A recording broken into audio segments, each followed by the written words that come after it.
अगर हम equity market की बात करें तो पिछला हफ्ता इक्विटी मार्केट के लिए काफ़ी निराशाजनक रहा। यहाँ अगर हम बात करें तो निफ्टी करीबन ऑलमोस्ट 3.5% के हिसाब से करेक्ट होती हुई नजर आई। करीबन 23,151 के लेवल पे निफ्टी ट्रेड होती हुई नजर आई। वहीं अगर हम बात करें बैंक निफ्टी के अंदर तो बैंक निफ्टी में करीबन 6.97% की गिरावट रही और बैंक निफ्टी करीबन 53,757 के लेवल पे क्लोज होती हुई नजर आई। वहीं हमने देखा सेंसेक्स के अंदर भी करीबन 5.5% की गिरावट रही और सेंसेक्स करीबन 74,600 के लेवल पे क्लोज होता हुआ नजर आया।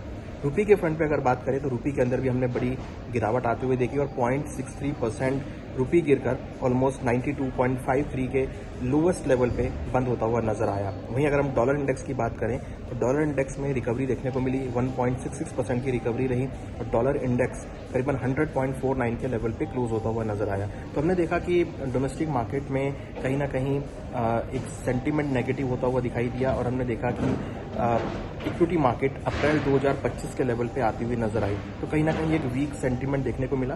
यहाँ पर कुछ कारण रहे जिसकी वजह से FIIs की सेलिंग हमने देखने को मिली, जिसकी वजह से भावों में गिरावट देखने को मिली। प्लस जो US, Iran, Israel, UAE, Saudi Arab जो वॉर छिड़ा हुआ है, इसकी वजह से एक नेगेटिव सेंटीमेंट मार्केट में आता हुआ दिखाई दिया, जिसकी वजह से निवेश को थोड़े पीछे हटते हुए नजर आए, जिसकी वजह से हमने भावों में गिरावट आती हुई देखी। प्लस अगर हम देखें तो दूसरी तरफ जिस तरीके से क्रूड के भाव बढ़ रहे हैं तो एक इन्फ्लेशन का डर मार्केट में आता हुआ दिखाई दे रहा है, एक स्लो डाउन का डर मार्केट में आता हुआ दिखाई दे रहा है। वहीं अगर हम देखें तो US और ईरान दोनों अब एक दूसरे की ऑयल फील्ड के ऊपर अटैक करते हुए नजर आ रहे हैं। रिसेंटली US ने ईरान की ऑयल फील्ड के ऊपर अटैक किया, जिसका असर क्रूड के भाव में पड़ता हुआ दिखाई दे सकता है और लग रहा है कि क्रूड के भाव आगे तेज हो सकते हैं। तो अगर क्रूड के भाव तेज होते हैं तो कहीं ना कहीं जो एक इन्फ्लेशन का कंसर्न है, अनसर्टेनिटी का कंसर्न है, स्लो डाउन का कंसर्न है, वो मार्केट में देखने को मिल सकता है। तो वो कहीं ना कहीं मार्केट को यहाँ पर हिट करता हुआ नजर आ सकता है। उसके साथ साथ हम देख रहे हैं कि जो एक इन्वेस्टमेंट डिमांड होती है या एक खरीदारी का माहौल होता है वो मार्केट में रुकता हुआ नजर आया। प्लस फाइनेंशियल ईयर की क्लोजिंग की वजह से भी हमने यहाँ पर बुक क्लोजर होती हुई देखी, जिसकी वजह से हमने देखा कि भारतीय बाजारों में एक गिरावट का रुख देखने को मिला। निवेशक रुके हुए हैं खरीदारी करने से और यहाँ पे थोड़े बचते हुए नजर आए।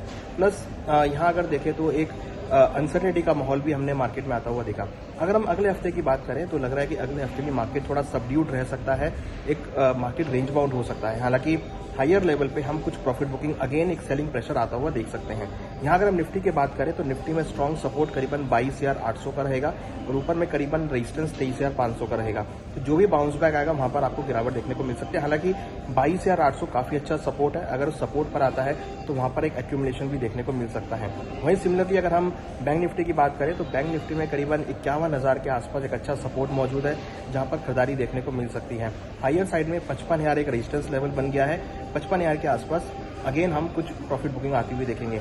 सेंसेक्स की अगर बात करें तो सेंसेक्स में करीबन 71,000 काफी स्ट्रॉन्ग सपोर्ट है, जो कि हिस्टोरिकली भी वहां से प्राइस रिकवर होते हुए दिखाई दिए थे। तो 71 के आसपास अगर भाव मिलेंगे तो वहां पर एक्यूमुलेशन होता हुआ दिखाई देगा।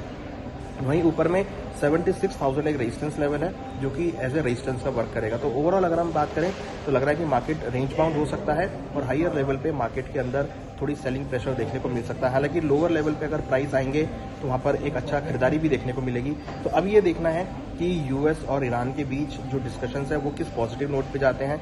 हालांकि ट्रम्प साहब भरकर कोशिश कर रहे हैं कि वॉर रुक जाए, उनकी स्टेटमेंट्स आ रही हैं कि अब ईरान के पास कुछ बचा नहीं है, वो जल्दी ही सरेंडर कर देगा। बट ईरान की तरफ से ऐसा कुछ नहीं दिख रहा है कि वो सरेंडर करता हुआ नजर आ रहा है। ईरान पूरा जोर लगा रहा है वॉर को आगे एस्केलेट करने के लिए। तो यहाँ पर अगर हम देखें तो US और ईरान की तरफ से अगर कोई भी एस्केलेशन होता है, कोई भी अगर सीज फायर होता है, कोई भी युद्ध रुकता है या कोई भी पॉजिटिव टॉक आती है तो मार्केट के अंदर आपको रिकवरी भी देखने को मिलेगी।